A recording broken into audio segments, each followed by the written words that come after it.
भारत के संविधान का सच्चे मन से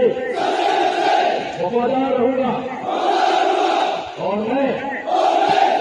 अपने कर्तव्य के अनुसार भारत की रेगुलर आर्मी में ईमानदारी और सच्चे मन से सेवा करूंगा और जहां कहीं मुझे पृथ्वी, समंदर या हवा की रास्ते भेजा जाएगा, मैं खुशी से जाऊंगा। मैं भारत के